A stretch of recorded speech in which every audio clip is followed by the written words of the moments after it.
Sometimes it doesn't work. Hey, everybody.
Everybody.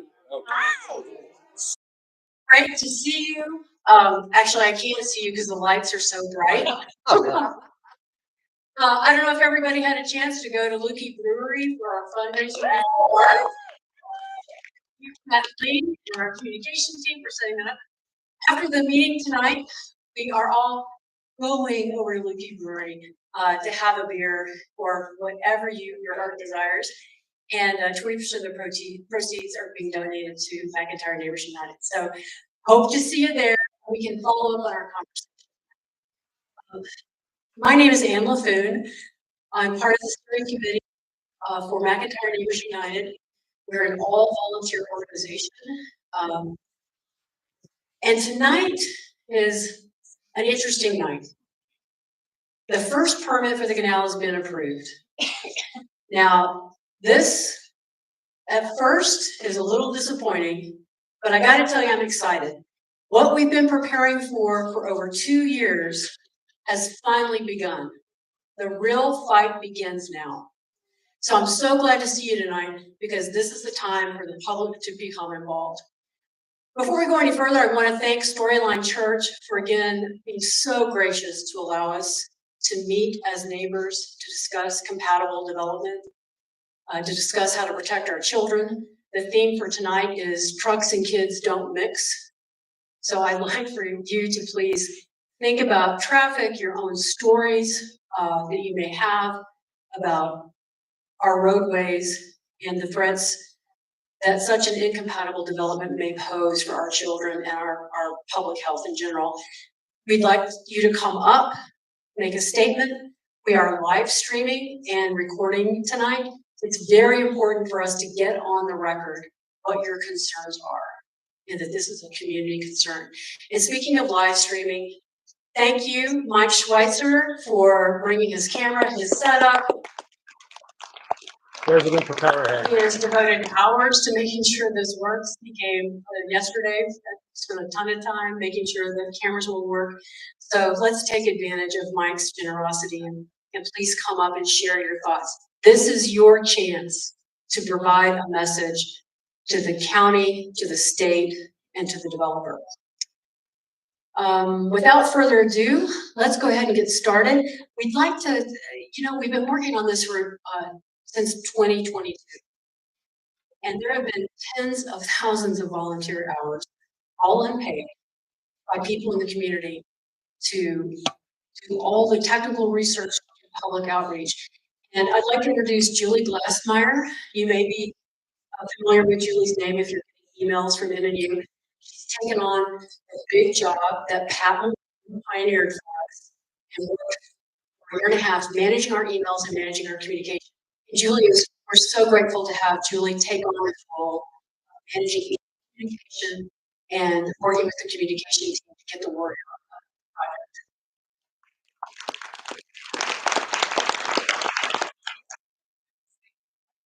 the project.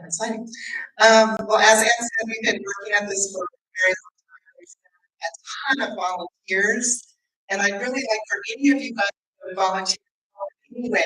The ACE Fair donated money, went to women's, she's been to every commission meeting and our city council meeting since this whole thing started.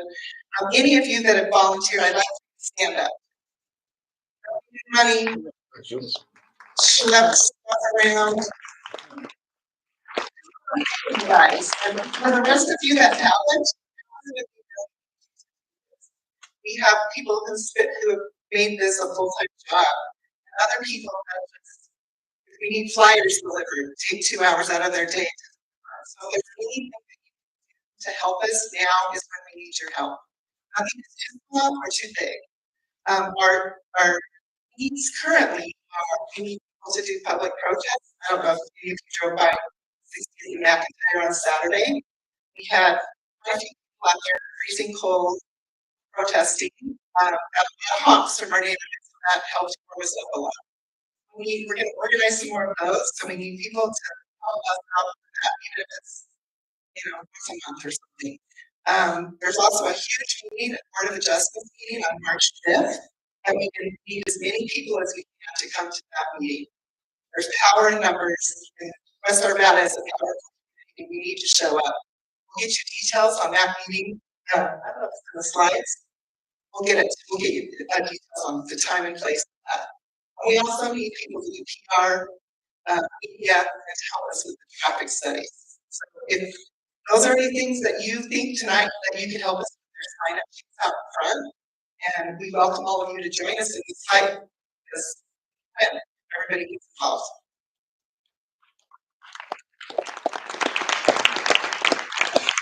Thank you. Well, let's have an open mic session. So if you have something that you would like to say to the developer, Constellation Real Estate Partners, to the county, to the state, please form a line, come on up. We would love to hear your comments. Please state your name and tell us why you're concerned. Maybe we could start with Colette. Awesome. Hi, I'm Sarah. Nice to meet you guys. My name is Sarah. This is not anonymous. Bad joke, my bad. I am new to this Arvada side of town. I'm a Colorado native, fourth generation, so I watched my little city become really big. I know a lot of you in here have probably been here a lot longer maybe than but I don't really think it's good for us. I'm excited to be here. Yes, bright lights, very bright. One of my things I'm really concerned about is truly the amount of traffic that comes through it. I was looking the other day with my two young kids who are 4 and 6, and we were talking about semis, and we counted how many cars equal a semi, and it's about 3.5. So when we were talking about that together, and they go over to Fairmont Elementary, we started talking about how many semis are possibly going to be going down this road, and the number came up to almost 1,200 cars a day, at least 1,200 cars a day additional just on that one road. So thinking about that number to me, when my 6-year-old says, "Oh, that's a lot of cars," I said, "Yeah." And then I'm watching these young families cross the streets with their kids on bikes and strollers, and I'm like, this is not going to be well. This is not going to end well. There are going to be things. My kids can't even walk to school if they tried because I need them alive. I want them alive. I need them to take care of me when I get old and decrepit. So that is my voice. It's not just about anything else. It's that street cannot handle it. It can't. And my heart can't handle it if any one of those lives ever get impacted by that. Because I don't know about any of you, but if you've ever known someone to lose a child young, it ain't pretty. So that's my sharing. Thank you.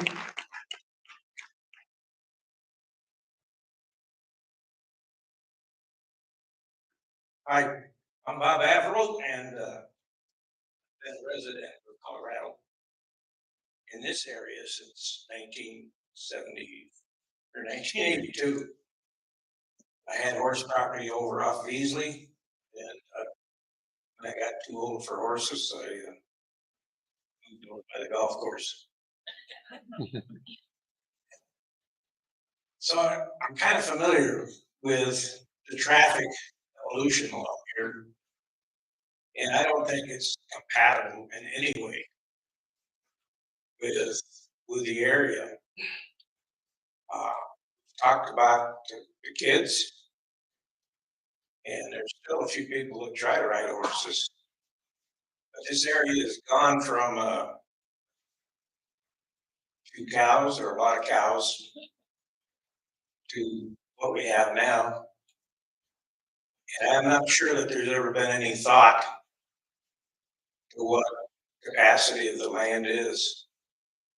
And it's pretty well saturated with people now. And adding this amount of warehouse space and heavy traffic, mostly by trucks, I think is really incompatible with the flavor of the area.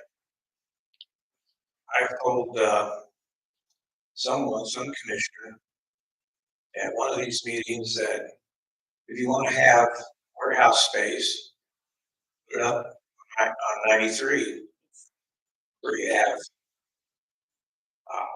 where it's more compatible.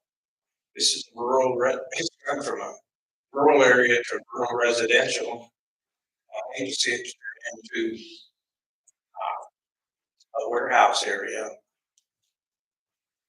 Particularly along McIntyre because, as we all know, there's kids. And there's a lot of traffic. Roads aren't that well designed for heavy traffic. And I just think it's a totally incompatible use of the area. So thank you.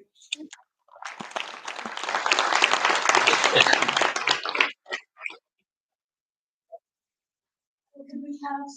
Oh, I'm sorry.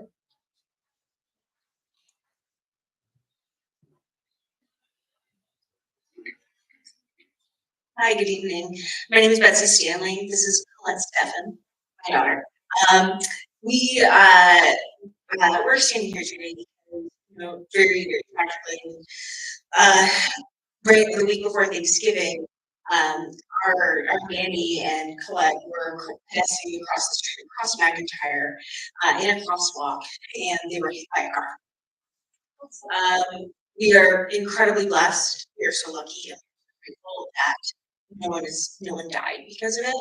But because of it, we just have such great concern about the type of traffic that is coming from McIntyre, direct traffic that can impact all of us.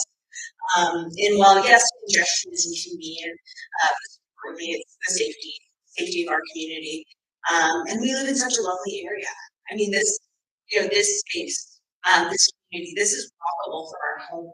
We love walking to the grocery store, to the parks behind the police station, to the Boston Valley Trail, and that's a space that we haven't walked to since then because it just hasn't felt safe. And so, for these reasons, we really are just so committed to advocating for infrastructure and development that is going to create growth and new people and more, but also a space that would be advocated for that doesn't create the risk of tractor trailers hitting kids. So for today, I stand before you and advocate for responsible development.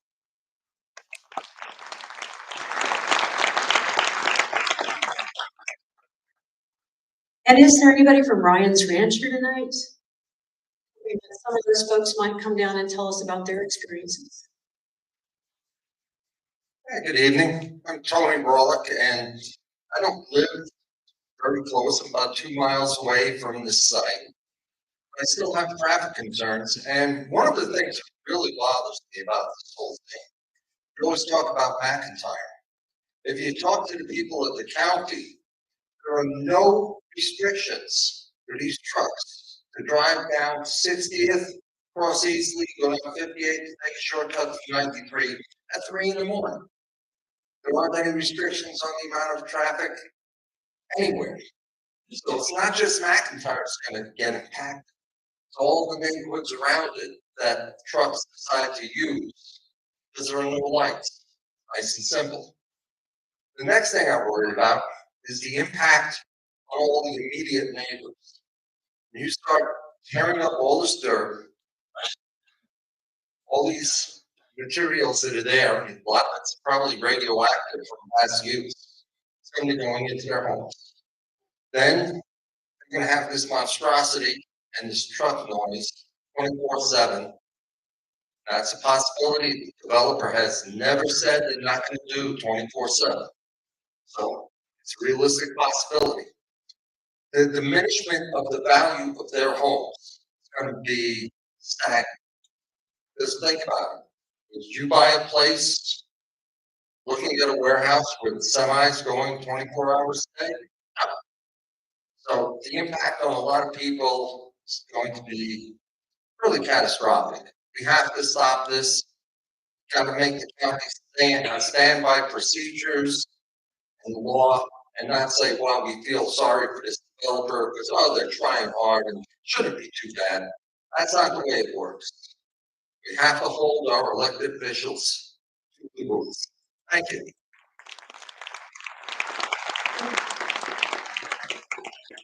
All right, do we have anybody from Ryan's Ranch who'd like to come up and talk? Or any kids in the audience who would like to come and talk? Yes. And if you want me to carry the mic to you, I can. We do want to get you on here. I'm Barry Teeter. I was born in 1947, raised on a farm in what's now 58 and Sims. So I've seen a lot of growth in this area. We from there, my wife and I never left this area whatsoever. We loved it. I tried to move to the western slope a couple of years ago. Problem was I only had 49% share of the vote, so I didn't get it. My concern is I worked at Coors for a lot of years. So I've been around tractor trailers a lot. Packaging, warehousing divisions, and also with distributors. But the warehouse that Coors has down the valley at 58 and McIntyre on the southwest corner, that warehouse is 264,000 square feet. That's a big warehouse, folks. It's double the size of the warehouse we have up at the brewery. And if I remember correctly, the three warehouses here are 500,000 square feet.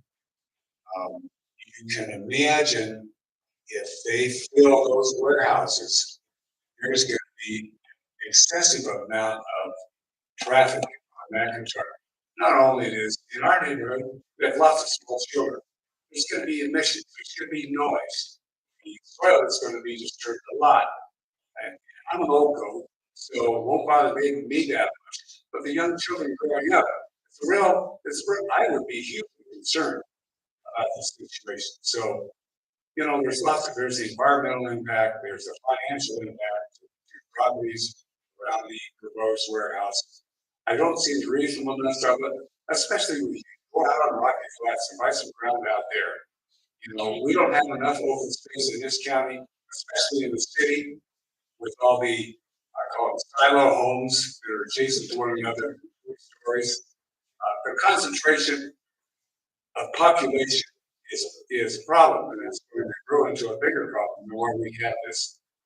And the highway facilities that we have will not handle what is expected of it. That's all I have. Thank you.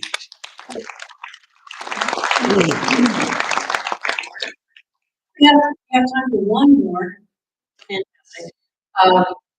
You know, all of us are impacted by this development. The communities closest to it have different concerns, and so I'm delighted to hear from one of the communities, which is Ryan's Ranch, which is directly on the west side of McIntyre, opposite this development. Hi, I'm Caitlin. I live in Ryan Ranch. Our backyard is McIntyre, which is the proposed backyard of this facility. I live there with my husband and my incredible mother-in-law, who helps us raise our three small children.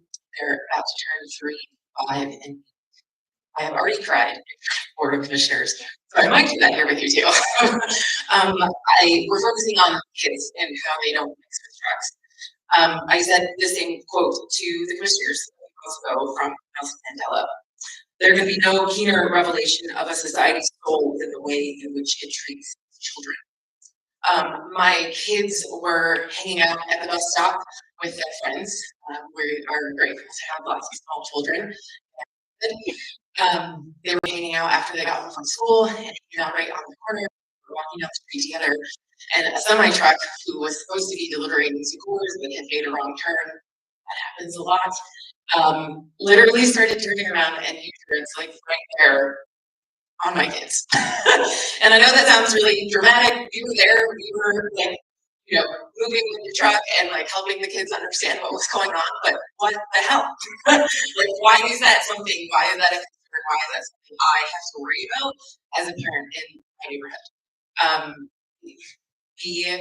I just totally lost my train of thought. There's been a recent study that circulated about the impact of kids and the amount of playtime that they can have unsupervised, like not having adults around. And the helicopter parenting that has been popular for a while, research is showing directly impacts the mental health of our kids. So I also want to be able to give my kids the kind of childhood I had, where I left in the morning and I didn't come home until night. But I can't do that. Like I have to be out there, and one of us has to be out there. My husband and I work full time. we cannot just let them be out there all the time because of these concerns that we have. And it's only going to get worse if something like this happens. I want to be clear, I'm a small business owner. I own my own business. I'm not against business, but I am against something like this that directly, truly impacts our community in such a negative way. If we are not looking out for our kids, what are we actually doing? Okay, thank you. All right, we have time for one more comment. If anybody else feels moved to share an experience. I know that we've heard from Ryan's Ranch that because of a mistake in Google Maps, the trucks from Coors Tech, which is, as a previous speaker said, is down at 58th and McIntyre, they come about 1.5 miles, 2 miles up, and they get lost in our residential communities. And the county has no truck routes. So we have heard story after story of, especially in Ryan's Ranch, semi trucks coming down residential streets. One of the residents shared with us that she was teaching her 5-year-old daughter how to ride her bike, looked up, saw a semi truck coming down her residential street, and it almost struck her child. Those are the kinds of concerns that we're talking about tonight, especially when we talk about trucks and kids don't mix. So we have time for one more person. You do not have to come up here. Mike, can you? It's a little bright, yeah. All right, I'll keep it short. I'm finding it very surprising at my age to be protesting again. I don't know about you, but I protested quite a bit in the 70s. And I'm doing it again because I used to ride horseback down West 64th Avenue. There was a stable at McIntyre 64th called Hillcroft Acres. I took riding lessons there in probably 1975. And that's where Westwood Villas now is, where I live. And the change in the area has been profound. I obviously wouldn't dream of riding a horse down either McIntyre or West 64th. They were supposed to put in a bridle path down McIntyre, but gee, where'd that go? It's too dangerous. They couldn't figure out how to put it in and have it be far enough away from the traffic. So I just really would like to send a message to the developer, if there's any way for that to happen, to please understand why we moved to this area, to please understand that we can understand development is inevitable. However, this development is completely incompatible with our way of life. I'm one of the ones who's going to be looking at the 40-foot building 10 feet from the property line, the Westwood Villas. If the property line were 10 or 20 feet north, we wouldn't be having this conversation because Arvada wouldn't allow it. Jefferson County has been pretty non in terms of listening to our concerns. Several county commission meetings. And the kids got up. It was very moving, and they all kind of sat there and went, but nothing was done. I mean, the fact that they wouldn't pause the development until the new guidelines go into place, to me, was astounding. I thought that was a reasonable request. So I hope the developers will be a little discouraged. If this goes to them directly, sorry, but I'm proud of the fact that development has been stalled by a couple of years by our efforts, and I hope the developers will understand our position and be a good neighbor. There's no agreement about hours, light pollution, noise pollution, air pollution. Traffic study is from what, 20 years ago? So it's really concerning that someone can just come in here and basically, in many ways, ruin our neighborhood without our concerns being listened to. So I'm gone a lot, I travel, I can't be as involved as I'd like to be. However, every time we go to one of these, on my phone, I send a donation and thank the people that are working their tails off to try to turn this around. And I hope those of you who have not donated before would seriously consider it. I'm not a wealthy person, I'm self-employed. I judge horse shows, so that's not making money on that. So I would urge you to do that and just really think about what kind of impact this is going to have. I don't have children, but I'm very sympathetic to the amount of traffic we already have. People go 55 miles an hour down that hill, down to 64th, 63rd, And it's really concerning. So please donate and join us in the protest. It brings back a lot of memories. Like back in the 70s with your sign, a little different cause, but it's still very important. Thank you. Well, thank you very much for letting your voice be heard. Oh, we have one more? Oh, please come up. It is really hard to see. That's why I'm sorry. That's okay. I'll pretend I'm Michael Jackson. But I'm not. So Linda McGowan, and I'm like the last speaker, it is protesting. So I'm a retired architect and civil engineer. And I moved to 50 as a McIntyre 9 months ago. And I lived in Northwest Denver for almost 30 years. There's a lot of development going on there. And so when I came over here, I'm like, what? Really, I guess I just want to say I feel very frustrated that it doesn't seem like the people in the county are looking out for the people of the county relative to this. I don't know if these people have even seen the site. It's a beautiful site. It's really one of the most remarkable areas in this whole drive along McIntyre. If I remember right from the last meeting that they had maybe 5 or 6 months ago, they were permitting this as 3 separate buildings rather than one building or one permit with 3 buildings. The fact that the county doesn't really seem to recognize that is really absurd to me. That's like a lot of common sense. It's just not being really transmitted. I really think that site is unique, and my concern, like it has been voiced, with just the incompatibility of that development in that at that location and the volumes of trucks and additional traffic. That street from 50th to 64th is a minor arterial. I would imagine that the traffic right now probably peaks what a minor arterial road would take. The guy who mentioned about alternate routes, you know, trucks could go down 64th, they go down east, they go down 58th, you know, all over the place.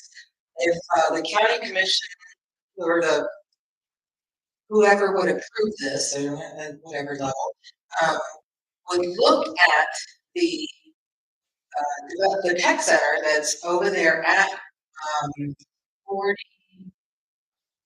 44th and McIntyre and look at the number of trucks that are queued up. Not the ones that are driving away, they're queued up in the morning for hours, just sitting there idling, hours and hours and hours. That's what's gonna happen here if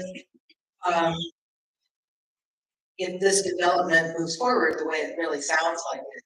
It sort of seems like the developer sold this as, oh no, this is gonna be like 2 trucks a day or something, you know. I don't think so. So I think that I just really want to ask the county to kind of really look at the constituents in this area and not just look at the tax increase that they might have.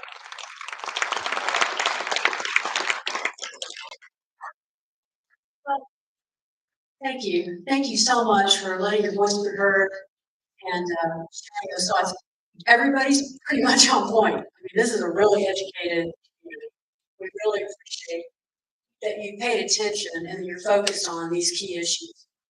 We're going to shift gears. The next part of the program, we're going to have our special guest speaker. And then after that, Mike Wallach and I are going to walk you through on the updates on our legal action and act calls for and list things that you can do. We're entering a very exciting, busy time. So, but first, let me introduce our guest speaker tonight. We are so delighted to have Audrey Chutor join us tonight. Audrey is 13 years old. She's a child environmental activist. At the age of 6, Audrey founded a 501c3 nonprofit, Audrey for Ecoethics. She works diligently to protect ecosystems from plastic pollution and is tireless in her advocacy on behalf of conservation. For example, she worked with the state government to declare April as Plastic and Styrofoam Pollution Awareness Month in Colorado. And through letter writing, signature gathering, and meetings with policymakers, she led her school district, Jeffco Public Schools, to switch from non-biodegradable styrofoam trays to compostable trays. The move impacted 155 schools, serving 86,000 students, and to date has kept more than 20 million styrofoam containers from the landfill.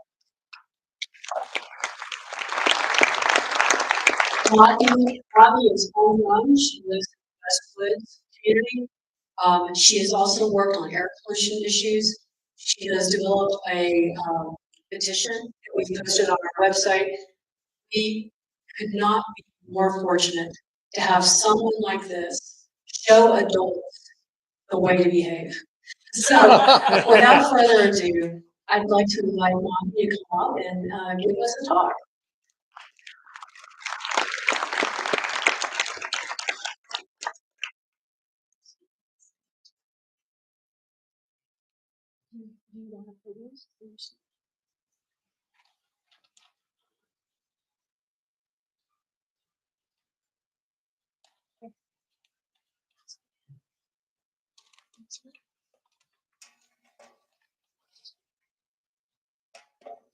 Hello, everybody. Can y'all hear me well? Yes. So thanks. I thank each and every one of you all for coming here together.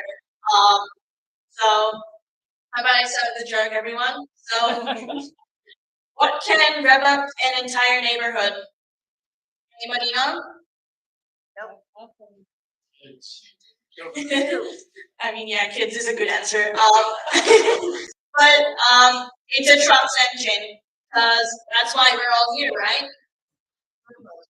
So, yeah, I am Audrey Tutor, 13-year-old eco warrior and youngest UN child advisor, and I've been an eco warrior since I was 5 years old. I fight for every living being's fundamental rights to clean air, clean water, clean soil, clean food, great health, and great climate, including that of flora and fauna of all generations.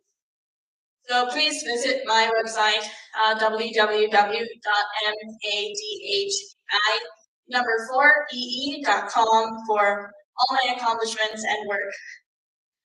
When my family moved into this neighborhood in 2014, it was very quiet, and like many others have said, it was filled with a bunch of horse ranches. I used to love horses, and my mom used to take me every day, or at least every weekend, to the ranches that were there nearby, to pet the horses, ride them, feed them with grass, or just have fun watching them. Then just 2 years after we moved, I saw all of the ranches being sold off and huge old trees being cut off, roads widened, and many neighborhoods come about in their place. So do you all know that now just adjacent to the distribution center along McIntyre Parkway itself, the last remaining horse stables and ranches have been sold, and the development of 120 new residences has been approved.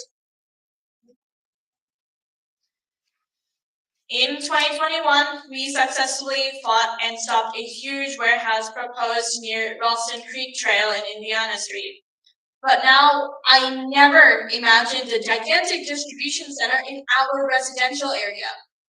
I will lay before you all the negative impacts of the huge distribution center. The huge carbon footprint, because of their sheer size, they contribute up to 11% of the total greenhouse gas emissions of the logistics sector. It's also huge energy use for lighting, heating, cooling, and machinery. Industrial stormwater is diverted into freshwater lakes and ponds and contaminating them. NOx emissions. According to a recent NASA research, people living in communities with warehouses can breathe in 17.9% more nitrogen dioxide on average than those not near them. Land use concerns. Large warehouses take up significant amounts of land, impacting local communities and development. The governments are increasingly allowing activities greater than the zone capacity for that piece of land. For example, in this McIntyre warehouse development, land is zoned as light industrial, but the governments are allowing heavy industrial activity. The zoning regulations around land use are outdated, and the county level is just leaving us all, the public, helpless. Governments are lagging in proactively updating regulations to match the fast pace of e-commerce development and putting onus on the public for finding it out with the developers. The 40-acre lot is a residual radioactive contaminated site which has been forever vacant. A residual radioactive contaminated site refers to a location where radioactive material remains after a period of nuclear activity, meaning that there is leftover contamination even after primary operations have ceased, often at levels that still require monitoring and potential remediation due to the lingering radiation present. But local governments, just to promote economy and jobs at all costs, are ignoring radioactive dust health impacts and are circumventing testing and putting public health, especially children's health, in grave danger. This madness must stop.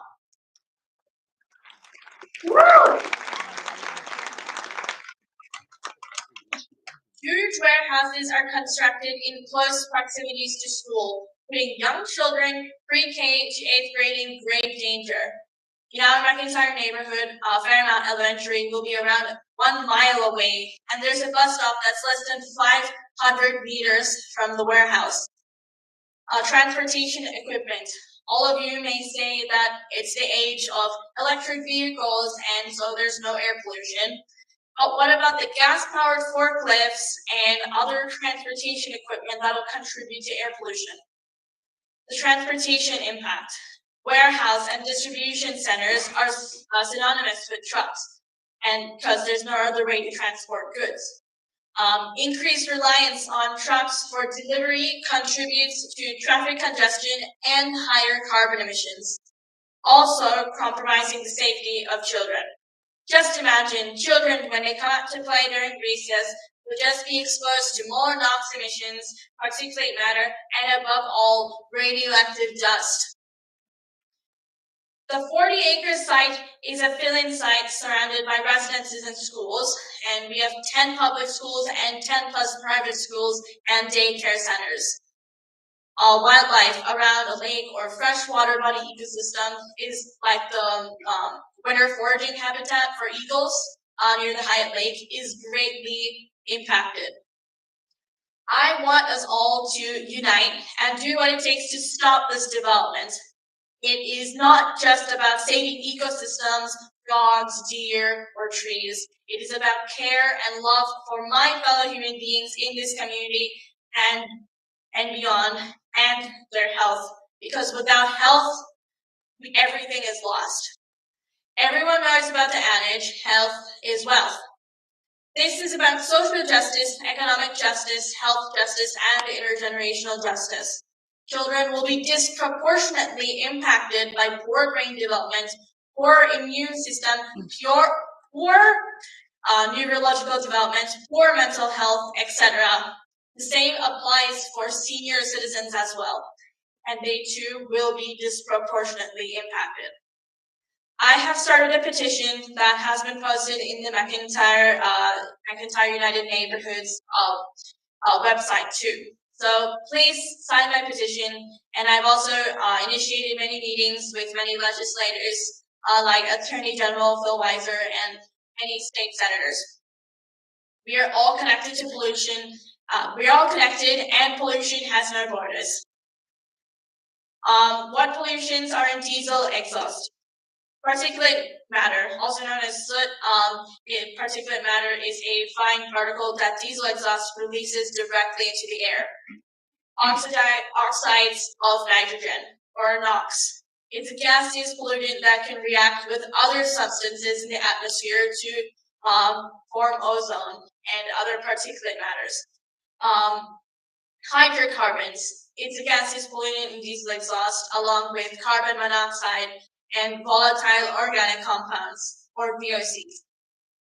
How does diesel exhaust affect health and the environment? It takes the ground level ozone, it increases it, and it irritates the lungs and makes it difficult to breathe. It causes acid rain, a pollutant that can be created by diesel exhaust. It causes damage to plants, animals, gardens, and water resources. Diesel exhaust can damage the environment. And diesel exhaust can cause heart and lung disease and other serious health problems. So let's take 3 deep breaths for all of our sake.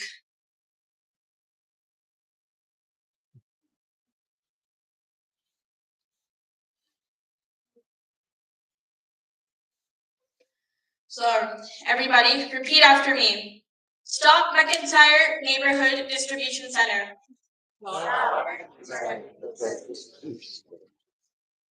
Stop disturbing radioactive dust.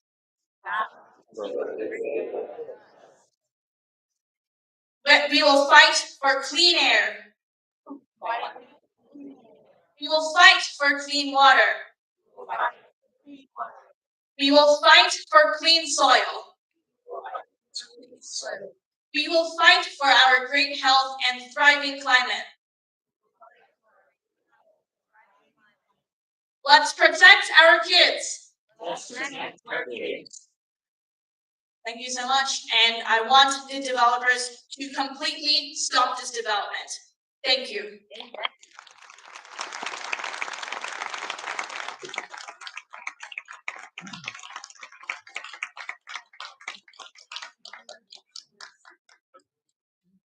All right, well, that's what happens when you have somebody who's 50 years younger than I am. Fire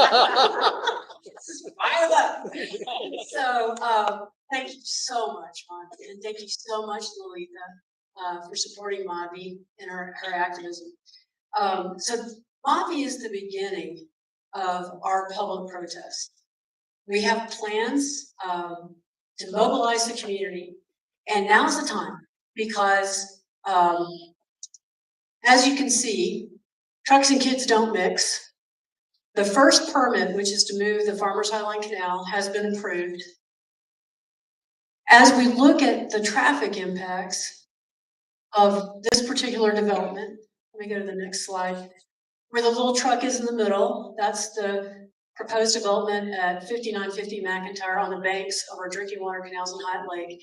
These are all of the streets going to be impacted by the approximately 1,000 to 3,000 vehicular trips a day added to our streets because of this development, and at least 300 semi-truck or heavy truck trips per day. Within this area, there are 21 daycares or elementary schools. And if you look at this map, which we'd like to thank Mike Hyper for developing, you can see that we have assisted living and old age homes in this area. All of us are going to be impacted. And our most vulnerable populations, our children and our elders, are particularly at risk. And if anybody has a cancer risk, inhaling what Monty was telling us, the emissions and the pollution and the soot from these trucks will only exacerbate our health risks. So I totally so happy that everybody tonight is aware of this situation. Oh, Monty, that was your slide. So I want to give you, I would like to invite Mike Rawley to come up.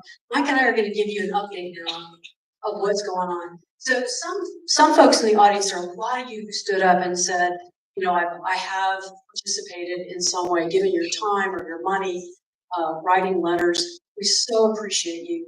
I want to give a really brief summary of who we are, and then Mike and I are going to give you an update on how we've been spending your money to try to protect our community. So McIntyre Neighbors United was founded in 2022. It's a coalition of neighbors, businesses, and associations in northwestern Jefferson County. We have about 20 HOAs or more that have joined the organization, and we have a mailing list of several hundred people. Over 5,000 people have signed petitions protesting this particular development. The community was informed by Jefferson County that this 512,000 square foot industrial distribution center was planned on a 40-acre infill parcel, including 144 semi-truck space, the maximum number they could squeeze into this development. MNU is also informed that this permit, which pertains to the largest undeveloped parcel in the entire county, is going through a quote-unquote administrative process. What that means is there were no public hearings, no public information sessions, and all of you stood up and asked the county to hold public information sessions, and they declined. That's why we're here tonight. That's why we have to organize ourselves and have our own space to be heard. So the public, so far, we haven't had any input into these permits, except we're creating the discursive space to do that by going to public comments, fighting for a moratorium, doing public protests. So MNU, the whole reason we were created is to learn about the proposed projects, follow the permit approval process, and share information in community meetings such as this one tonight. The more we learned, it seemed the more we needed to know. The size of the proposed projects, known as the Golden Technology Center, and the history of contamination of the site from prior uses back to the 1950s. There's been R&D labs working under radiological licenses on this site.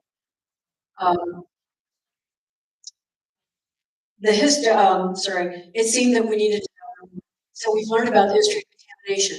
We've learned about the U.S. Army Corps permitting process. We've learned about the county's permitting process. We've learned that there are 3 permits that the warehouse developer needs, 3 major permits.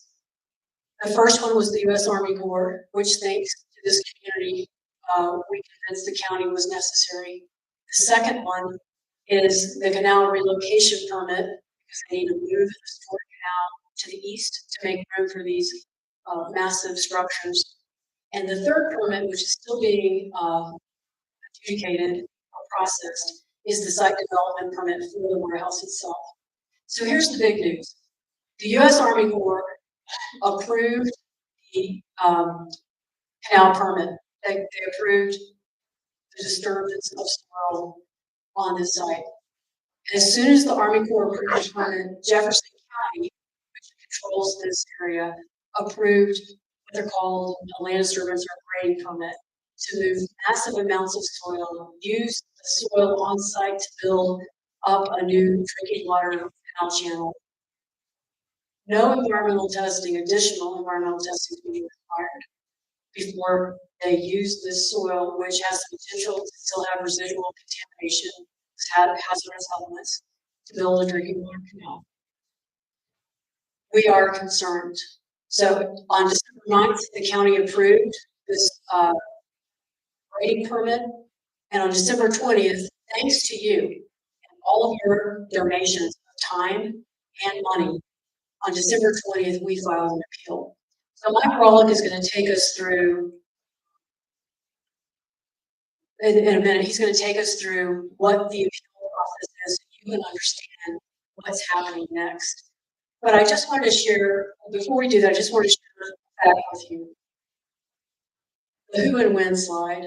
So people have asked, who is the developer? Carlson Associates is the landowner. They purchased our separate parcels at this 40-acre site. Some of the purchases were done during COVID. They bought these land at bargain prices. They're trying to assemble it into a super parcel or super lot. So they submitted their building permit for the warehouses in 2023. Constellation Real Estate Partners is the Texas-based company that builds these logistics distribution centers. We've done the research on what they produce. You can look at El Paso, Houston, branching out to Atlanta. The only thing they build are logistics distribution centers. That's their specialty. So when the county says this is a business park, we call this the Golden Technology Center. This is concrete tilt wall construction. It is not designed for commercial purposes. If they want to have commercial, like a floor and decor warehouse there, they have to rezone the property to be commercial. It's light industrial right now. So there are several problems with this situation, but I just want to point out the dates on this chart. By 2023, the fall of 2023, the developers had planned to start constructing the warehouse. It's now January 2025. So thank you for your time. I'm very happy. In this time, this community has fought to get appropriate oversight for our health and safety. And doing that takes time, it takes thoughtfulness, and it takes local will of our leaders to do that. And that's our job next. How do we create this will? So let me turn it over to Mike so he can explain what happens next. Do I understand? You Well, it's been a long day. Thanks all for being here. Really from the bottom of our hearts. We are a very good community with a lot of different political philosophies. I understand everyone's welcome. Sometimes we're told just that we're against the free market. We're trying to be nitty. Just want to dispel that myth. We understand something will be built here. We're looking for the best product for everybody. If this many people at all these different meetings are not happy with what's going on, that would tell us that maybe it's not quite the best product. We hope for something a little bit better. We've heard a lot tonight about, the 46-foot walls, the amount of trucks, the fact that the traffic study could be sharpened up, things like that, the environmental testing. So it's not about saying, please don't build anything here forever. Some people might hold that view, I understand, but to be realistic, what is the best product that can get built here? And none of us truly believe this is the best product. If you even think from the Milton Friedman, I just want to pick up this quote, great economist that I used to really love to listen to. He put this out: the most important single central fact about a free market is that no exchange takes place unless both parties benefit. One party might be the developer, the other party would be us. What are we getting out of this? Just remember, there's a free market component to why we are upset as well.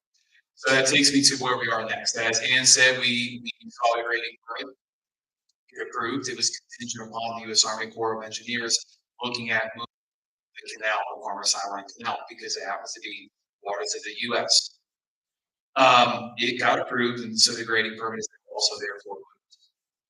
We asked for an appeal because there are structural issues that we see. There are process issues that we see. There are scientific issues that we see with the grading permit.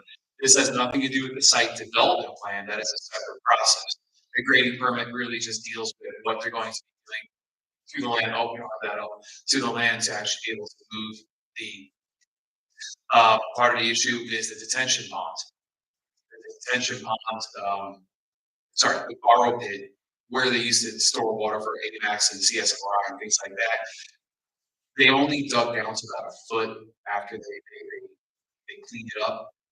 Where this borrow is going to go down to 10 feet. That's for additional testing over there as well to protect everybody. There used to be wells over there. The wells we haven't been able to find that from. So there are specific scientific, structural, and engineering type of things that we're looking at.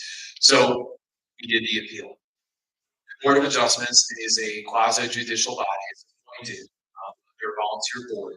They're appointed by the Board of County Commissioners. This will be our first and possibly only time to have a vote. It's a 5-person board, and we need 4. There's a chance to get the permit rejected, but I think more realistically, the chance to get remanded and fix some of the problems that we're seeing. That would make a whole lot more sense. Outright rejection is a long shot because, let's be fair, this is someone's land, and we understand that. But all the things have to be checked. All the boxes have to be checked. Everything has to be done right. So if a remand happens and they have to go back into the drawing board and figure out the environmental, the structural, what have you, that's a good thing. For instance, I don't know if anyone's really dug into it, but they want to cut down 45 feet to the bedrock at one point in this project. That creates geotechnical concerns for everybody at that point. 45 feet, and then you're going to have canal conveying thousands of gallons of water. That's a lot of weight. Is that appropriate? Okay, so who would need to sign off on that kind of thing like that? The borrow pit, talking about the soil coming out and being used to build up that new wall was where there was once for lack of a better way to say it, waste ponds. Is that an appropriate place to get your fill from? Things like that. So March 5th is a hopeful date. I believe it's confirmed, but stay tuned for that. We will be there as appellants, and then the council will be there. An appeal of this kind is the appellants asking the county to take a look at their own process. This is not a merits of the case type of thing. This is saying, did the county do what they're supposed to do for their guidebooks, for their regulations, for their process? The applicant will also be there. We get 10 minutes. Apparently they get 10 minutes. That's to be determined how much time they will get, and also the county gets 10 minutes. But the good news is also every citizen who wants to go, whether in person or online, can speak for 3. And we encourage people, if they feel like they want to get their voice heard, please show up to that meeting as well. At the end, they'll listen to everything. There might be some rebuttals as well. Our attorney will be there. And at the end, there'll be that vote. You know, realistically, we're hoping for a remand. Again, that means that grading permit has to go get looked at again. Any questions about that process? I know it's not the most exciting thing, but what's that? Where's the meeting held? Do we have that slide? Okay, so it will be at the Jeffco offices where the court building is, commonly known as the Taj Mahal. But the normal same room that the county commissioners hold their meeting as well. It also will be online. There's a WebEx platform that you can find. We'll have it posted on our website as well. And one thing that we encourage everybody, and this is work for county commission, this is work for Nevada City Council, is please take the time, if you feel something, apply it to one of the regulations. Whether it's health, safety, general welfare, or whether it's compatibility with surrounding neighborhoods or uses or what have you. We're going to take a really good look at the Board of Adjustment criteria. But if you go in there with an emotional only type of plea, they are required by law to go by their process. But if you find a process plea, that might be a different story. Yes. Can you just please make sure that there's more information sent out about the meeting to send those through to us in the communication? Oh, yes, we will. Yeah, to make sure that you're fully aware of how to exactly that. And then, so that is definitely appreciated by every board we've ever been in front of, whether it's state or county or city, that we come as professionals. We come armed with knowledge about their process, so we can apply our particular arguments to their process, right? And then the next thing I would say about that too is we will, not we, but the MNU will be able to help organize thoughts as well. There's a few laws of learning out there. I was a flight instructor for a while. We had to do this with our students, right? One is a law of privacy. What you hear first is what you hear is what you're going to learn best. First impressions, right? So the applicant or the county will go first. So fair point. We have the opportunity for the exercise, the law of exercise. If many people come and talk about something and make salient points, there is an exercise effect of all these people saying something. That's what we have for us. And the law of recency, what's heard last is usually retained. Whoever gets the last rebuttal. So normally the citizens are stuck in the middle. What we can do is create professional salient points to make sure that we cover every single base and make that happen. The other law will be effect, and that doesn't really work so well in a professional public setting, you know, like loud noises or whatever, that kind of thing we use for teaching. So not so much there. But effect as far as things like mob these things, like an emotional appeal mixed in with the professionals. Any other questions about that process? Thank you. Do we have the advice of counsel that's guiding our appeal? The appellants have counsel. The citizens, you can choose to hire your own. I'm not saying it to be disparaging, but we have our counsel for the appellants and for MNU. But citizens can come and speak for 3 minutes as well. If you have further questions, please come find us after. Here, that's easy. Yes, we do have counsel, and we have an excellent land use attorney. We will be providing his brief, his appeal. It's extremely thorough. We're so lucky to have Josh Mangielli with Holman and Bernstein representing us on this issue. As Mike said, McIntyre Neighbors United, the communication team will be reaching out. We have a plan. We need your help. We need a ton of people to show up at this meeting. And we will organize you to keep your let you express your viewpoint. We've never had a hearing on this. This is our chance. This is the public's chance to express their views and to be involved. I think we had a question back there. Thank you, Ann, for that. And yes, that letter that Josh wrote would be a great springboard for people to come up with their own comments as well. A lot of times in these hearings, people are encouraged to come up and just say, I agree with the previous speakers and for time expediency. However, this is your one choice, chance to be heard. So there is something to that. You have the option to speak for the full 3 minutes. Yes.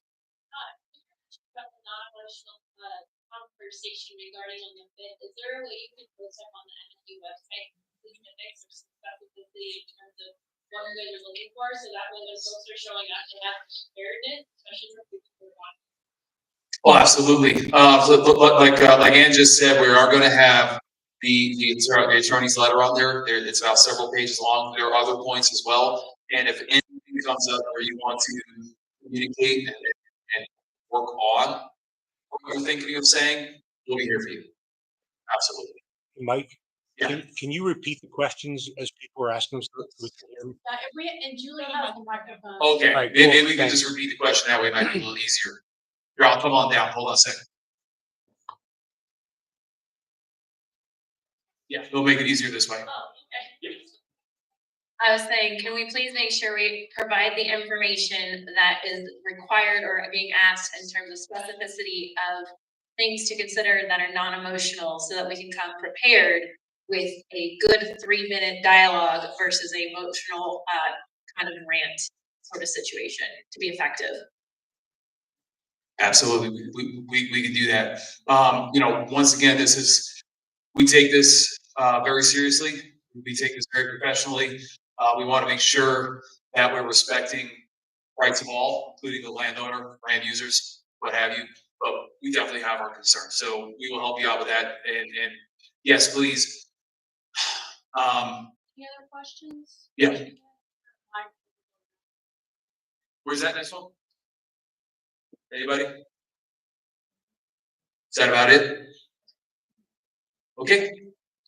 Well, thank you. Here's Ann again. I just want to give a word of thanks to Mike. Mike is a pilot. He's worn many hats. He is tireless advocating for this community. He probably works on this 20 hours a week for the last 2.5 years. So we cannot thank Mike Rawley enough for all he's done for us. All right, I don't understand between you and a beer. Now I'm going to talk about action and money. So the first permit's approved. We are primed. We've been waiting for this moment. We are ready to go. And this is where you come in. I want to give you an update on what we've done since we met in the summer. We met with Lieutenant Governor Diana Primavera. She facilitated, she was supportive of us. She facilitated meetings with executives at CDPHE, the Division of Natural Resources, the State Historical Preservation Act. We've been extremely busy since we met with you last summer. We have engaged counsel. So we have a land use attorney. We've consulted with environmental attorneys. We're still working that angle. The community, I just want to let you know, we really appreciate the suggestions you give us. Somebody emailed and said, hey, what about air pollution control? We followed that up. Somebody emailed us and said, what about historic preservation? We have been working really hard on that. And I want to recognize Jean Day as one of our super strong researchers. Judy has discovered things nobody ever knew about the history of the site, including that lake is a natural lake. Her work is fascinating. But now is the time for us to mobilize. our entire community. So here's what we'd like you to do. The very first thing we need you to do, and if you get your phone out right now, type in Roscoff's email address and this case number.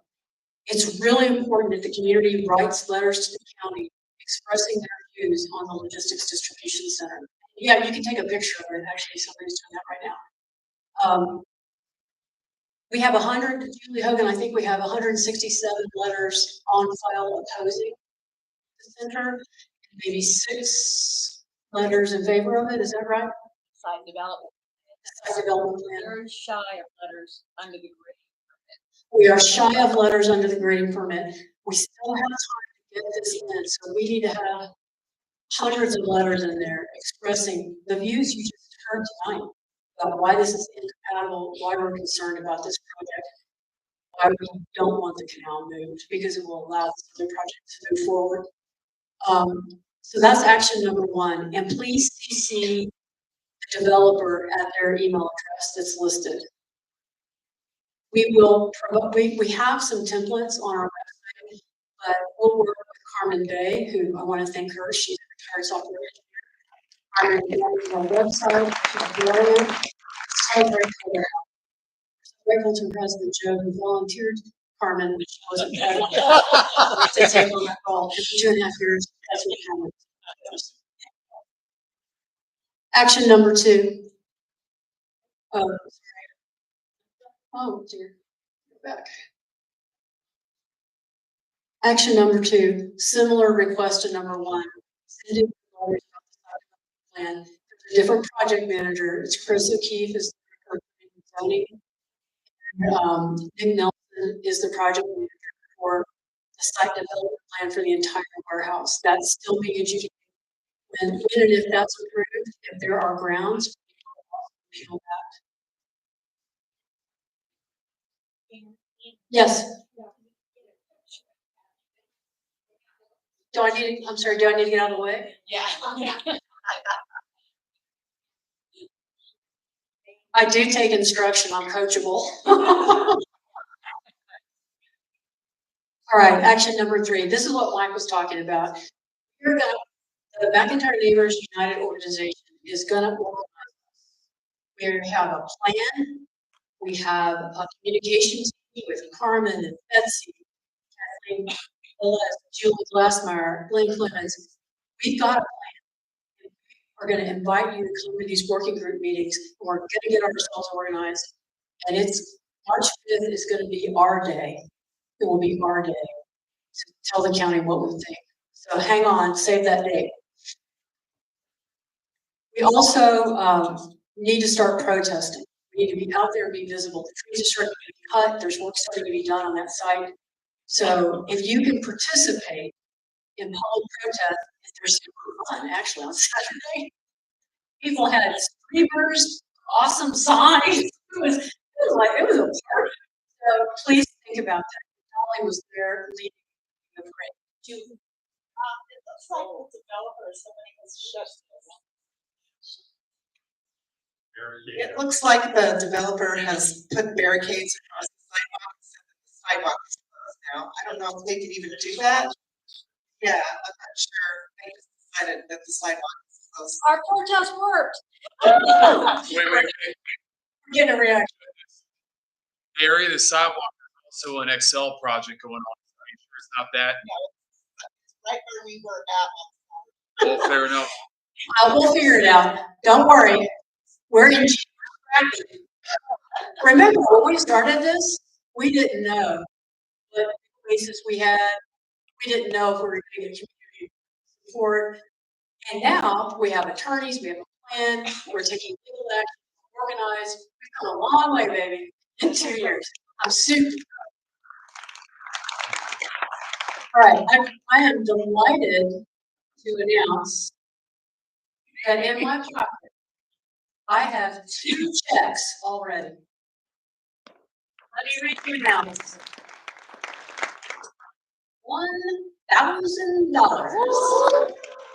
It's like an extra set.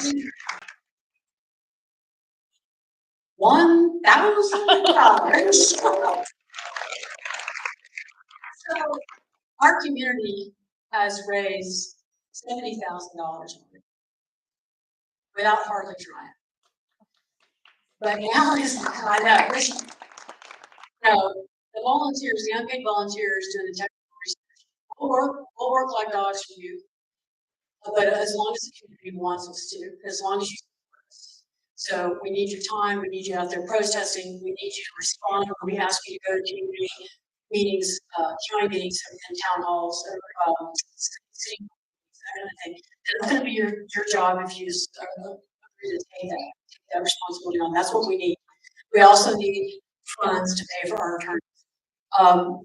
These are also some of the things that we could ask you to purchase and pay for. A biological assessment might help us with some of our legal actions. We need to pay experts to do those assessments.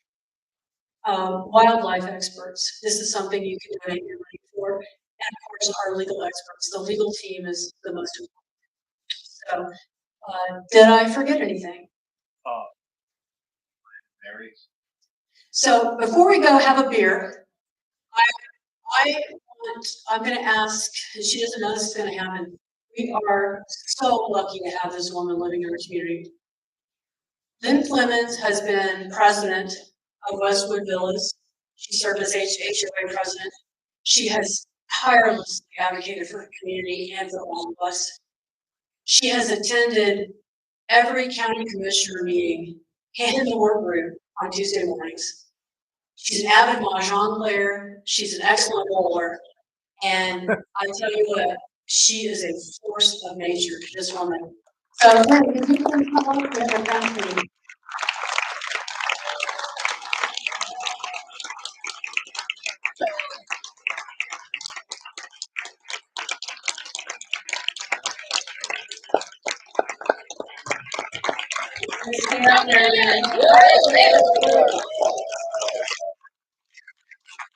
And somebody else who,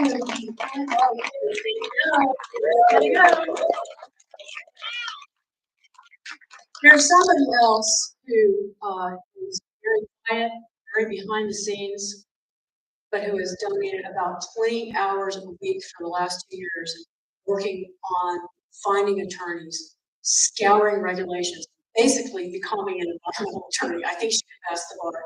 I would like to ask Julie Hogan to please.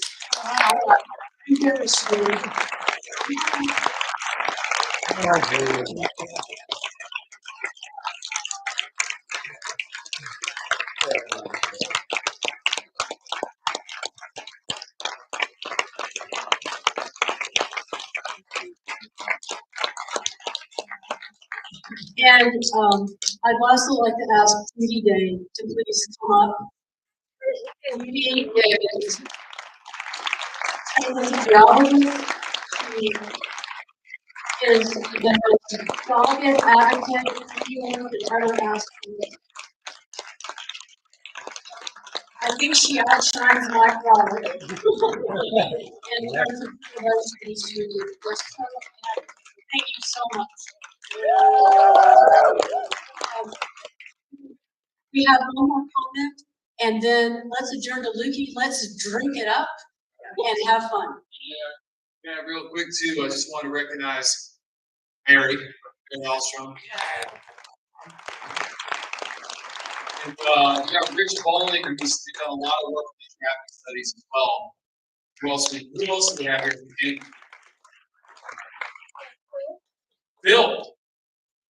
Phil and Gina of RVC, and Mike Schweitz, thank you for putting something together for live stream. Thank you. Sorry, I forgot to say earlier, I hope it's okay to mention this. A friend of mine, their job is to go into neighborhoods and communities and get gas stations built. And when I saw them recently over the holidays, I said, what happens when you don't get to build a gas station? And he said, it's when the community doesn't quit. So please, thank you. Don't stop believing. Thank you so much to everybody who just has everything that's fighting. Thank you.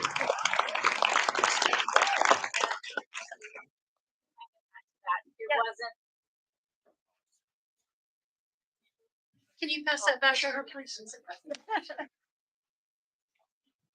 things I wanted to add to that. It wasn't that long ago that Arvada, across from the bus terminal, we fought the trucking. Oh, we did. We did. Oh, we did. And so we can do it again. This is a lot bigger and the contamination site is just worse. It's closer to schools and all of that. So this is a lot worse for us, but we can do it again. Also, Rocky Mountain Coalition did a lot of work for that site. So I don't know if that's helpful because we did all of the studies. Maybe it could be helpful. So, thank you. We're looking for any real estate agents, any lawyers in the group, anybody who has ideas about people we could partner with. Those are great suggestions. Email them to McIntyreneighborsunited@gmail.com, because your creativity is what's making this work. So thanks, everybody. Good night. See you.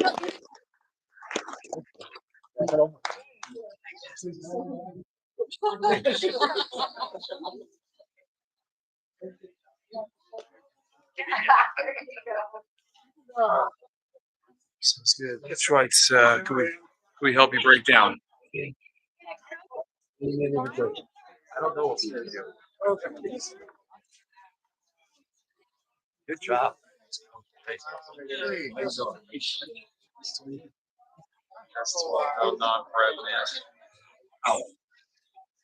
It's just like when we just start living this, it's just start. Yeah.